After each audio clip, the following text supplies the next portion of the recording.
سلطان کربلا کو ہمارا سلام ہو۔ بسم اللہ الرحمن الرحیم۔ السلام علیکم۔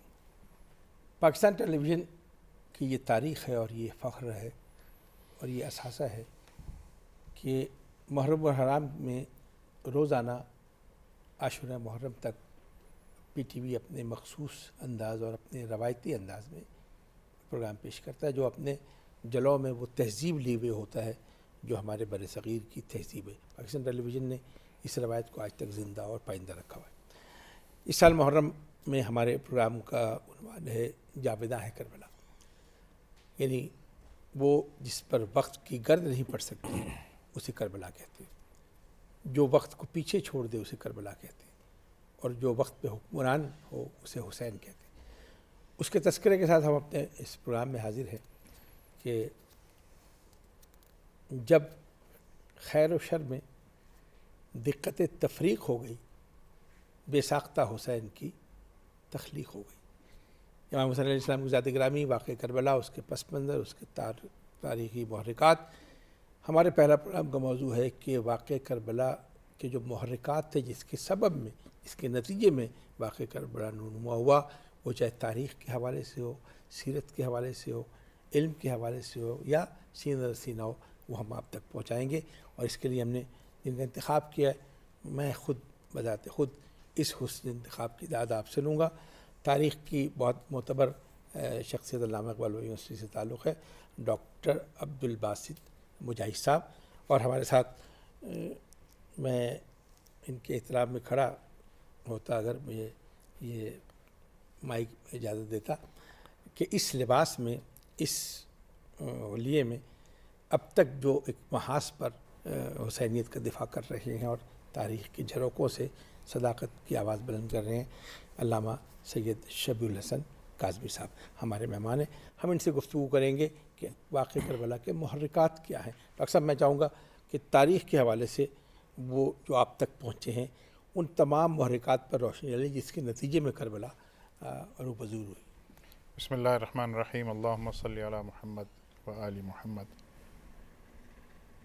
ذکر حسین اصل میں اللہ کا فضل ہوتا ہے انسان پر کہ اسے یہ اللہ تعالیٰ توفیق دیتا ہے کہ وہ کربلا، امام حسین رضی اللہ عنہ کی یاد میں رب کائنات کی اجازت سے کچھ بات کر سکے۔ سب سے اہم بات جس کی طرف آپ نے آج اس پروگرام کے موضوع کی تعیین کا انتخاب کیا ہے کہ وہ محرکات۔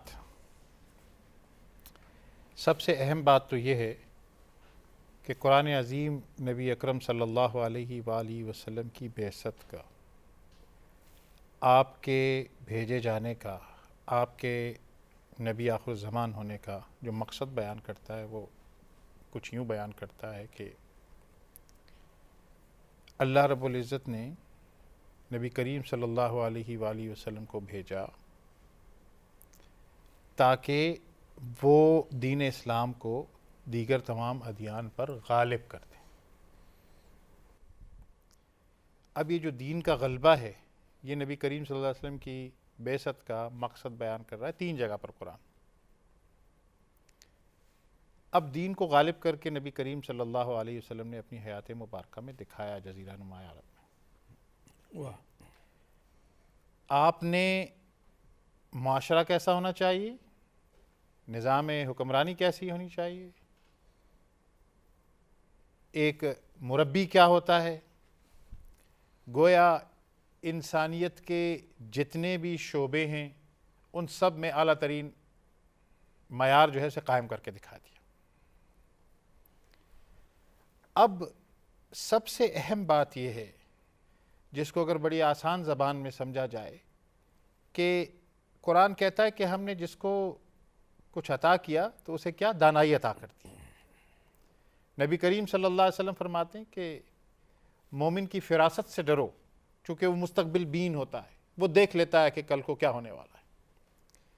تو اس سارے تناظر میں ہم جب دیکھتے ہیں کہ نبی کریم صلی اللہ علیہ وآلہ وسلم نے جس ریاست کو قائم کیا، جس معاشرت کو قائم کیا، جس کی بنیاد رکھی، اور وہ پھر خلافت علی منہاج النبوہ کی شکل میں ہمیں نظر آتی ہے، میں سمجھتا ہوں کہ اس کا محرک اصل میں جب خلافت ملوکیت میں بدل رہی تھی، جب نبی کریم صلی اللہ علیہ وسلم کا طریقہ بادشاہت میں بدل رہا تھا، اور اس کو کس نے دیکھا؟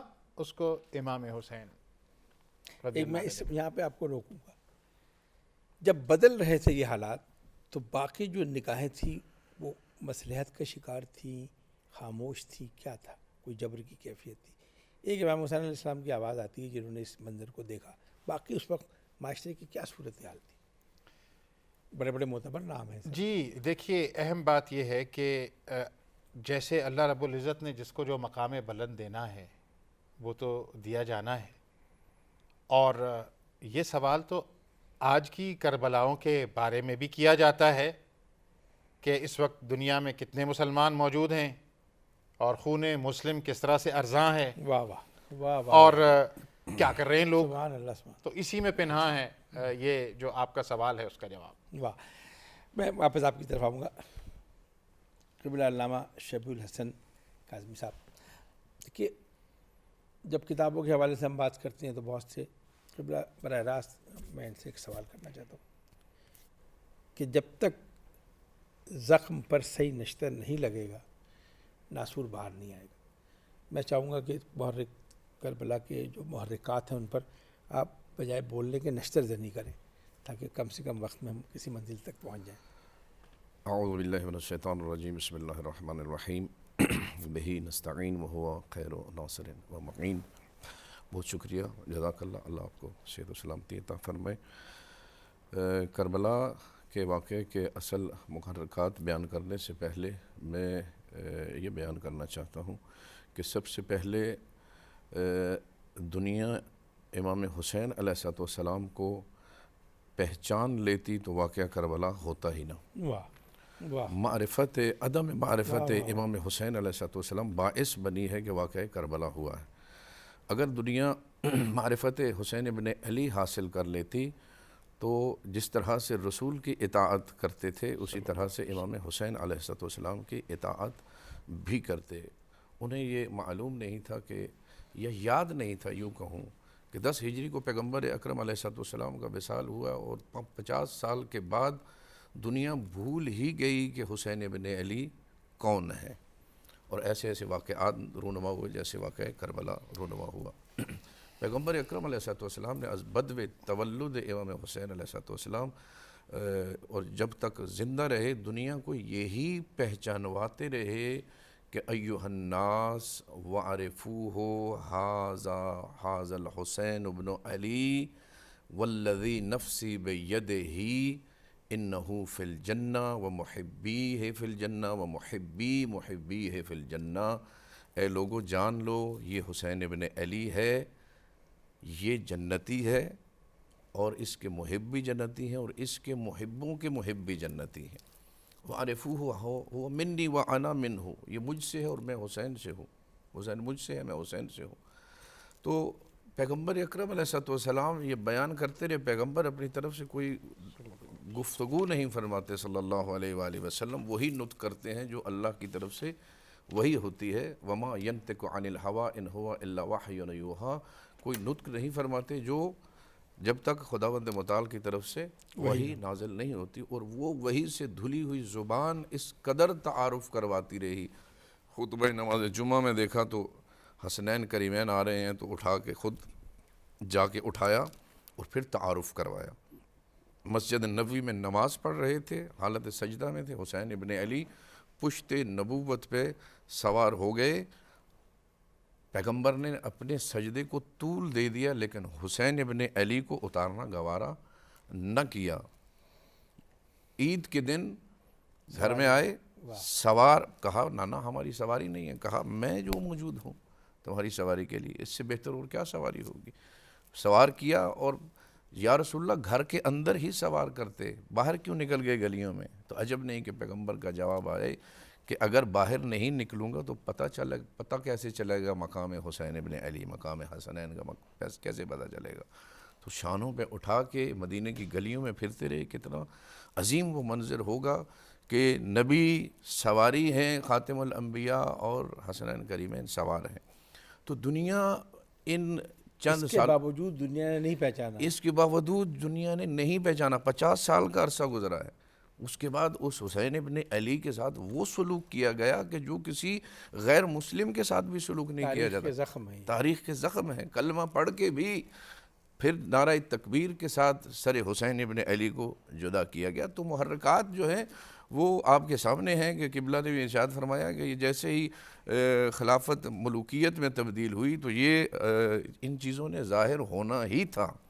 اور یہ بہت فقط 61 ہجری میں نہیں، 61 ہجری سے پہلے ہی اس کے مقدمات جو ہیں فراہم ہونا شروع ہو گئے تھے. ایک سوال قبلہ میں ذہن میں آتا ہے. جی. جہاں سے ملوکیت کا آغاز ہوتا ہے اس کے بعد امام حسین قیام کرتے ہیں جی. کربلا کے لیے.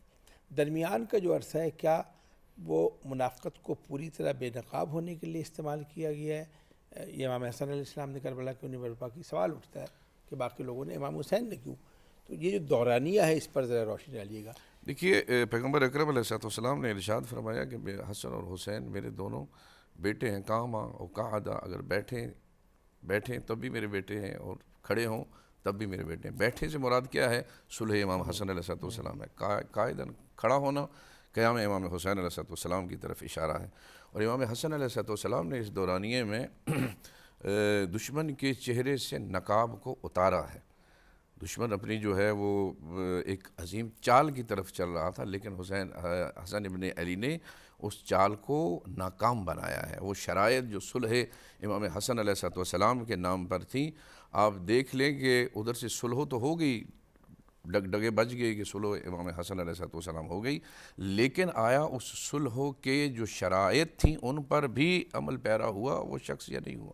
اس پر بھی عمل ہوا ہے یا نہیں ہوا؟ اور یہ عدم عمل شرائط صلح امام حسن علیہ السلام کا نتیجہ ہے جو واقعہ کربلا ہوا ہے. مقصد کربلا پہ بڑی بحث ہوتی ہے. ہر سال ایک سوال اٹھتا ہے مقصد کربلا کے. تو میں آپ کی گفتگو سے استفادہ کرتے ہوئے جملہ کہہ دوں کہ مقصد کربلا صرف منافقت کے چہرے سے نقاب ہٹانا ہے. یہ مقصد کربلا ہے. کیا اس میں حق بجانب ہوں؟ اگر حق بجانب ہوں تو کیا میں آپ سے سوال پوچھے ڈاکٹر صاحب کی طرف آتا ہوں کہ ہم جو حسین کی یاد مناتے ہیں، ہم جو عزا کے جلوس نکالتے ہیں، ہم جو حسین کا ذکر کرتے ہیں، یہ انہی محرکات کو بے نقاب کرنے کا نام نہیں؟ دیکھیے واقع کربلا جو ہے وہ ایک میں یہاں پہ رک کر جملہ کہوں گا کہ ہمیشہ تکلیف جو ہے یا کوئی مشکل وقت کسی چیز پہ پڑتا ہے تو ہمیشہ وارث کھڑا ہوتا ہے. وہی کھڑا ہو کے کہتا ہے کہ یہ میں اس چیز کا وارث ہوں، میں اس کا دفاع کرنے والا ہوں. آپ نے دیکھا کہ واقع کربلا جب رونما ہوا تو کس کے نتیجے میں رونما ہوا؟ ایک وقت کا یزید ابن معاویہ نے کیا نعرہ بلند کیا کہ کوئی وحی نہیں آئی، کوئی قرآن نہیں آیا، اہل بیت علیہ السلام کا یہ جو ہے وہ ڈھونگ ہے. تو ہر ایک بندہ خاموش تھا، سکتہ طاری تھا تاریخ پہ. لیکن وہی اٹھا جو وارث دین مبین اسلام تھا، جو وارث سرکار ختمی مرتبت علیہ السلام تھا. وہی حسین ابن علی اٹھا اور اس نے کھڑے ہو کر یہ نہیں دیکھا کہ میرے ساتھ کون ہے، یہ نہیں دیکھا کہ سامنے کون ہے. حالانکہ سامنے حکومت تھی، تخت تھی، ہر چیز تھی، طاقت تھی، لیکن حسین ابن علی نے کیونکہ وہ حق پر تھے، وقت کے امام تھے، منصوص من اللہ تھے، اپنا وظیفہ سمجھتے ہوئے حسین ابن علی نے قیام کیا. اور کیا ارشاد فرمایا جب مولا نے مدینہ سے خارج ہو رہے تھے، پیغام آیا کہ آپ بیعت کر لیں، یزید تخت حکومت میں بیٹھ چکا ہے. تو امام حسین علیہ السلام نے ارشاد فرمایا کہ میں بند کمرے میں بیعت کرنے والا نہیں ہوں. اگر تم نے ولید ابن عتبہ جو ہے ابن ابی سفیان، اس نے جب بیعت کا تقاضا کیا، قربان جائیں ابو طالب کے پوتے پہ، بالکل ابو طالب کی شجاعت دکھائی مولا نے فرمایا کہ میں ایک بند کمرے میں بیعت کرنے والا نہیں ہوں، اگر تم نے کرنی ہے تو کھلے میدان میں حسین ابن علی تمہارے سامنے آئے گا۔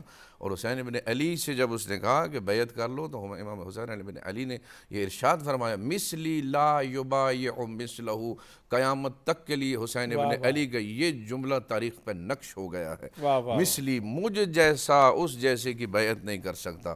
میں کہوں گا مولا یہ کہہ دیتے کہ حسین یزید کی بیعت نہیں کرے گا، یہ کہہ دیتے، لیکن قربان جائیں حسین ابن علی کی فصاحت و بلاغت پر۔ یہ علی ابن ابی طالب علیہ السلام کے بیٹے ہیں، سلونی قبل ان تفقدونی کے بیٹے ہیں، جو ممبر سلونی پہ بیٹھ کے یہ دعویٰ کرتے ہیں۔ مولا نے ارشاد فرمایا مجھ جیسا اس جیسے کی بیعت نہیں کرے گا۔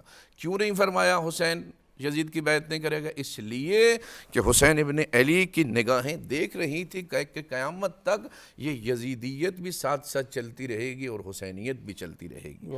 تو مولا نے ارشاد فرما دیا کہ یہ یاد رکھو، دنیا قیامت تک کے لیے حسینیت سے ٹکراتی رہے گی اور حسینیت قیامت تک یزیدیت سے ٹکراتی رہے گی، لیکن کبھی بھی حسین کے ماننے والا یزید کے ماننے والے کی بیعت نہیں کرے گا۔ اور میں ایک جملہ اور کہوں گا کہ حسین ابن علی نے یہ کہہ کر مدینہ چھوڑ دیا، کیونکہ حسین ابن علی کو پتا تھا کہ یہ جب میں بیعت سے انکار کروں گا تو یہ میرے قتل کے درپے ہوں گے، اور مدینہ کی حرمت کو پامالی سے بچانے کے لیے قربان جائیں حسین ابن علی پر مدینہ چھوڑ دیا۔ اور جب نکل رہے تھے تو بہت سارے صحابہ کرام بھی تھے، بہت سارے اپنے تھے، سب نے کہا کہ حسین ابن علی کہاں جا رہے ہو؟ لیکن حسین ابن علی نے کسی کی نہ سنی، کیوں کہ وقت کا امام حسین ابن علی ہے۔ دنیا کو چاہیے کہ حسین ابن علی کی اتباع کریں، نہ کہ حسین ابن علی کو چاہیے کہ دنیا کی اتباع کریں۔ اور پھر مولا نے جو خطبہ ارشاد فرمایا کہ انی لم اخرج عشرا ولا بطرا ولا ظالما انما خرجت لطلب الاصلاح امت جدی رسول اللہ صلی اللہ علیہ وآلہ وسلم ارید انہا عن المنکر۔ اور میں جو ہوں، میں نے کیوں قیام کیا ہے؟ اس لیے قیام کیا ہے کہ میں کوئی ظلم کے لیے نہیں کر رہا، میں کسی کی حق تلفی کے لیے قیام نہیں کر رہا، میں ظلم و جور کے لیے قیام نہیں کر رہا۔ میں کس لیے قیام کر رہا ہوں؟ میں اس لیے قیام کر رہا ہوں کہ میں اپنے نانا کی سنت کا احیاء کروں۔ میں اسیر و بسیرت جدی و ابی علی ابن ابی طالب علیہ السلام، اور میں اپنے نانا اور اپنے بابا کی سنت پہ عمل کر رہا ہوں، ان کی سیرت پہ عمل کرتے ہوئے امر بالمعروف و نہی عن المنکر کے لیے قیام کر رہا ہوں۔ اللہ اکبر۔ قبلہ بہت شکریہ، اتنی تفصیلی گفتگو آپ نے کی اور بہت سے گوشوں کو واضح کر دیا۔ ہمارے تاریخ خطابت میں ایک نام ہے علامہ عز حسن زیدی صاحب کا، خطیب موجز علماء نے کہتے ہیں ڈاکٹر صاحب، ان کا ایک جملہ ہے جس میں پوری تاریخ سمٹی ہوئی ہے کہ کربلا میں یزید حسین کو گھیر کے نہیں لایا، بلکہ حسین یزیدیت کو گھیر کے لائے تھے، کہ اس کے بعد اب چہرے بے نقاب ہو گئے۔ جب ہم تقابلی جائزہ لیتے ہیں میدان کربلا میں کھڑے ہو کے کہ ادھر فوج تھی ادھر بھی فوج تھی، وہاں تاریخ کا طالب علم ٹھوکریں کھاتا ہے، وہ حیران ہوتا ہے کہ دونوں طرف جو ہجوم ہے اس میں کون حق پہ ہے کون باطل پہ ہے۔ میں چاہوں گا کہ ڈاکٹر صاحب اپنی عمیق نظریں ڈال کر اس پارکے کو حل تو کر دیں۔ یہ میں عرض کروں، مجھے نبی اکرم صلی اللہ علیہ وآلہ وسلم کی ایک حدیث مبارکہ یاد آتی ہے۔ آپ نے فرمایا لا طاعہ لمخلوق فی معصیت الخالق۔ آپ نے فرمایا کہ کسی بھی مخلوق کی اطاعت اللہ تعالیٰ کی معصیت میں نہیں ہے۔ یہ جو لوگوں کا خیال ہے، قرآن عظیم کو بھی ہم نبی کریم صلی اللہ علیہ وسلم کی ارشادات اور آپ کی سیرت مبارکہ کے بغیر نہیں سمجھ سکتے۔ میں ایک جملہ عرض کر رہا ہوں کہ ہم تو محمد صلی اللہ علیہ وسلم کے خدا کو جانتے ہیں، کیونکہ آپ نے بتایا کہ خدا موجود ہے، آپ نے بتایا کہ کلام ہے اللہ کا، تو ہم اس پر اعتماد کرتے ہیں اور یہ ایمان ہے۔ یہ جو نکتہ ہے نا، اس کو بیان کیا ہے حضرت امام حسین نے کہ یہ جو اطاعت ہے نا، یہ اللہ کی معصیت میں نہیں ہے۔ جو اللہ کی معصیت میں بیعت لے رہا ہو تو اس کے لیے پھر کیا ہے؟ اس کے لیے پھر اپنی جانوں کا نذرانہ ہے۔ گردن کٹ تو سکتی ہے، جھک نہیں سکتی۔ اور یہ جو آج کل لوگ یہ سمجھتے ہیں کہ جھکنے والے جو ہیں وہ رفتیں پا رہے ہیں، وہ رفتیں نہیں ہیں، وہ قیر مذلت ہے۔ واہ، یہ اس وقت بھی قیر مذلت تھا، آج بھی ہے۔ اب اہم بات یہ ہے کہ نبی کریم صلی اللہ علیہ وسلم کے یہ جو نواسے ہیں انہوں نے اس بات کو محسوس کر دیا کہ آج اگر حق کا اعلان نہ کیا گیا تو پھر حق اور باطل خلط ملط ہو جائے گا. جس کی طرف آپ بات کر رہے تھے کہ لوگوں کو پھر سمجھ نہیں آئے گی, صحیح. تو وہ دین کو بچانے کے لیے, دین مبین کو بچانے کے لیے, اور جب یہ سچویشن آئے تو اس میں کیا, جیسے ابھی علامہ صاحب فرما رہے تھے کہ مجھ جیسا تو جیسے کی بیعت نہیں کر سکتا. تو یہ جو جیسے کا عمل ہے نا, یہ نہ رکنے والا ہے, یہ جاویدانی یہی تو ہے. یہ جو ہم بات کر رہے ہیں کہ یہ جو زندہ و تابندہ ہے, یہاں پر مجھے وہ ایک مصرع یاد آ رہا ہے. کس شوخ نے یہ مصرع لکھ دیا محراب مسجد پر کہ ناداں گر گئے سجدے میں جب وقت قیام آیا. قیام. بہت خوب ڈاکٹر صاحب. قبلہ میں بہت طالب علمانہ سوال آپ. کہا جاتا ہے کہ یزید شراب پیتا تھا, یزید کا کردار اچھا نہیں تھا, اور یزید جو برائیاں بیان کی جاتی. امام حسین علیہ السلام نے قیام کیا, تو کیا کربلا کے بعد یہ چیزیں ختم ہو گئی معاشرے سے؟ برائی نہیں رہی, یزیدیت نہیں ابھی تک موجود. تو اس کو آپ محرکات کے پس منظر میں کیسے دیکھیں گے؟ امام حسین کا منصب کیا تھا, اور اس مقصد کو چھوٹا کرنے کے لیے بیان کیا گیا کہ یہ یزید کی عادت کے خلاف ایک بغاوت تھی. تو کیا کربلا صرف ایک یزید کی خصلت کے خلاف تھی یا پورے سسٹم کے خلاف تھی؟ دیکھیے, یزید اگر شارب خمر نہ بھی ہوتا, یزید اگر قمار باز نہ بھی ہوتا, تو بھی زہرا کا بیٹا حسین ابن علی اس جیسی کی بیعت نہیں کر سکتا تھا. واہ واہ. کیوں؟ اس لیے کہ منصب کا تقاضا ہے. پیغمبر نے فرمایا حسین منی و انا من الحسین, حسین مجھ سے ہے, میں حسین ابن علی سے ہوں. کوئی بھی آ جاتا سامنے, حسین ابن علی کسی کی بیعت نہیں کر سکتے تھے. اور یہ سلسلہ جو ہے وہ حسین ابن علی نے معرکہ کربلا جو ہے بپا کر کے واضح کر دیا ہے. اور یہ تو شراب خوری ہے, یہ تو چیزیں رہیں گی, یہ تو چلتی آتی ہے. لیکن حسین ابن علی نے ان چہروں سے نقاب اتارا ہے کہ جو حق نہ رکھتے ہوئے منصب خلافت پر, یعنی رسول خدا علیہ السلام کی مسند پر بیٹھنے کی خواہش رکھتے تھے, خواہاں تھے. انہیں معلوم نہیں تھا کہ رسول کا بیٹا خود جو رسول کا خون ہے, رسول کا گوشت ہے, رسول کا پوست ہے, وہ موجود ہے. پھر بھی وہ حق کا دعویٰ کرتے تھے اپنے لیے کہ ہم جو ہے وہ اس سے زیادہ حق رکھتے ہیں. لیکن حسین ابن علی نے فقط یہی فرما گیا کہ مجھ جیسے اس جیسے کی بیعت نہیں کر سکتا. تو حسین ابن علی نے میدان عمل میں آ کر دکھایا ہے. میدان عمل میں آ کے حسین ابن علی نے فقط زبان سے نہیں کہا بلکہ عمل کر کے دکھایا ہے حسین ابن علی نے کہ حق اور باطل کبھی بھی برابر نہیں ہو سکتے. ہمیشہ حق حق رہے گا اور باطل باطل رہے گا. یہ کیوں بیان کیا؟ اس لیے کہ یہ حقیقت میں پیغمبر اکرم علیہ السلام کے جانشین تھے علیہ السلام کے, اور حسین سے بیعت مانگنا گویا رسول خدا علیہ السلام سے بیعت مانگنا تھا. اور کون ایسا شخص ہے جو سید الانبیاء سے بیعت مانگ رہا ہو؟ حسین ابن علی نے کربلا میں اپنی جان کا نذرانہ پیش کر کے نہ صرف نبی آخری نبی کی نبوت کو بچایا ہے بلکہ 1,24,000 انبیاء کی نبوتوں کو بچایا ہے حسین ابن علی. اور توحید اور الوہیت کا بول بالا کیا. دیکھیں وہی اس طرف میں کہ نام حسین جو ہے, فقط ذکر حسین اتنا عظیم ذکر ہے کہ یہ ذکر جب ہم کرتے ہیں تو فقط حسین ابن علی کا ذکر نہیں ہوتا ہے. حسین کی قربانیوں نے کربلا میں یہ ثابت کر دیا ہے کہ حسین کا ذکر فقط حسین کا ذکر نہیں ہے. اس ذکر میں رب العالمین کا بھی ذکر ہے, اور اسی ذکر میں نبی آخر الزمان کا بھی توحید اس میں ہے, توحید اس میں ہے, رسالت اس میں ہے, ولایت بھی اسی ذکر میں ہے. کیونکہ اگر حسین ابن علی کربلا میں سر نہ کٹاتے تو دین مبین اسلام ختم ہو جاتا, نعوذ باللہ من ذالک. تو حسین ابن علی نے سر سجدے میں کٹا کر دین مبین اسلام کو, الوہیت الہی کو, نبوت انبیاء کو, ولایت اوصیاء کو, سب کو بچایا ہے حسین ابن علی نے.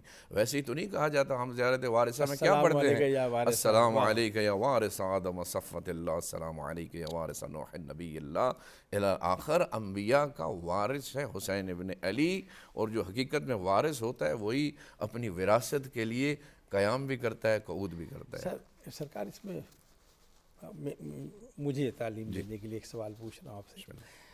السلام علیکم یا وارثہ آدم اللہ، آدم صفات آدم کی صفات کا وارث، جی نوح کی صفات کا وارث، جی ابراہیم کی صفات کا وارث۔ جی جب کہتے ہیں نا السلام علیکم یا وارثہ عیسیٰ روح اللہ، جی جی تو عیسیٰ کی کون سی صفت کا وارث ہے حسین؟ جی حضرت عیسیٰ علیہ السلام چونکہ خود انہوں نے بھی قربانیاں دی ہیں، سولی پہ جو ہے وہ چڑھانے کی کوشش کی گئی حضرت عیسیٰ علیہ السلام کو، اور حضرت عیسیٰ علیہ السلام کو خداوند متعال نے آسمانوں پہ اٹھایا ہوا ہے، اور مردے زندہ کرنے کا مردے زندہ کرنے کا وہ خداوند متعال نے حضرت عیسیٰ علیہ السلام کو طاقت بخشی تھی، اور آج تک وہ آسمانوں پر زندہ ہیں، اور حسین ابن علی ان کے بھی وارث ہیں، کیونکہ حسین کا بیٹا ایک بھی زندہ ہے جو کائنات میں جب اس کے ظہور کا وقت ہوگا، جب وقت ظہور ہوگا تو حضرت عیسیٰ علیہ السلام کو بھی بلایا جائے گا۔ حضرت عیسیٰ علیہ السلام امام زمانہ عجل اللہ تعالی فرج الشریف علیہ السلام سے کہیں گے کہ تقدم یبن رسول اللہ، اور آپ نماز پڑھائیے، میں عیسیٰ نبی ہو کر آپ کی اقتداء میں نماز پڑھوں گا۔ تھوڑی سی میں وضاحت چاہوں گا، پتہ نہیں کتنا وقت ہے، جتنا میسر ہے۔ دیکھیے ایک طرف تو بحیثیت ہم ایک سسٹم یعنی الوہیت کی جو سسٹم اس کو مانتے ہیں، یہ مارکا تو پہلے دن سے دو حصوں میں تقسیم ہے، ایک الوہیت کا نظام ہے اور ایک ابلیسیت کا نظام۔ تو ہم کربلا تک کیسے منطبق کریں گے ان دونوں نظاموں؟ دیکھیے حق اور باطل کا معرکہ جو ہے بدو تخلیق کائنات شروع ہوا حضرت آدم علیہ السلام کی تخلیق کے بعد۔ جو آپ دیکھیں کہ خدا تخلیق کے بعد اللہ نے شیطان سے کہا کہ سجدہ کرو، اس نے کہا کہ میں سجدہ نہیں کروں گا، اور تکبر کیا اللہ نے کہا کہ تو خارج ہو جا، اور پھر شیطان نے وہاں پر یہ کہتے ہوئے رخصت ہوا کہ میں تیرے بندوں کو صراط قیامت مستقیم تک پر گمراہ کرتا رہوں گا اور صراط مستقیم سے ہٹاتا رہوں گا، تیرے صراط کل مستقیم، تیرے صراط مستقیم سے میں ان سب کو ہٹاتا رہوں گا۔ تو وہی سلسلہ چلتے ہوئے، کیونکہ بحث طولانی نہ ہو جائے، وہ چلتے چلتے واقع کربلا تک پہنچ گیا، اور شیطان نے واقعاً ہر ایک کو اللہ کے راستے سے ہٹانے کی کوشش کی، لیکن جو منصوص من اللہ ہوتے ہیں اسے یہ پتہ نہیں تھا کہ جو منصوص من اللہ کی طرف سے نصب کیے جاتے ہیں، منصوص ہوتے ہیں، وہ کبھی بھی صراط مستقیم سے ہٹائے نہیں جاتے، بلکہ وہ خود صراط مستقیم ہوتے ہیں۔ بہت بہت شکریہ علامہ اشرف الحسن کاظمی صاحب، ڈاکٹر مجاہد صاحب آپ کا۔ وہی امید فاضلی صاحب کا ایک شعر ہے، اور اسی پر اپنے اس گفتگو کو ختم کرتا ہوں۔ تمام احباب کا بہت بہت شکریہ۔ بہت مختصر وقت میں انہوں نے جن چیزوں کو آشکار کیا ہے ان کا ایک خاصہ ہے۔ امید فاضلی کا ایک شعر اور آپ سے اجازت۔ ایک محمد دشمنی کیا کیا قیامت ڈھا گئی، بدر کی حد بڑھتے بڑھتے کربلا تک آ گئی۔ شکیل اختر کو اجازت دیجیے، اللہ نگہبان۔ سلطان کربلا کو ہمارا سلام ہو، سلطان کربلا کو ہمارا سلام ہو، جانان مصطفیٰ کو ہمارا سلام ہو، جانان مصطفیٰ کو ہمارا سلام ہو۔ عباس نامدار ہیں، زخموں سے چور چور، اس پہ کرے رضا کو ہمارا سلام ہو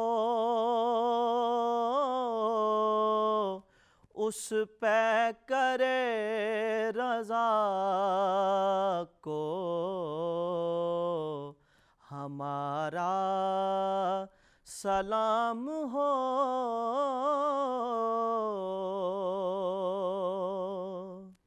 اصغر کی ننھی جان پہ لاکھوں درود ہوں معصوم و بے خطا کو ہمارا سلام ہو معصوم و بے خطا کو ہمارا سلام ہو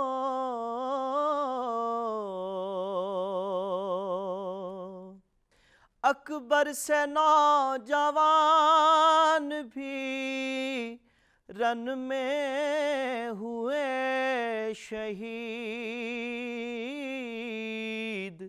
ہم شکل مصطفیٰ کو ہمارا سلام ہو ہم شکل مصطفیٰ کو ہمارا سلام ہو کر شہید قوم کی کشتی ترا گئے امت کے ناخدا کو ہمارا سلام ہو ناصر ولائے شاہ میں کہتے ہیں بار بار سلطان کربلا کو ہمارا سلام ہو جانان مصطفیٰ کو ہمارا سلام ہو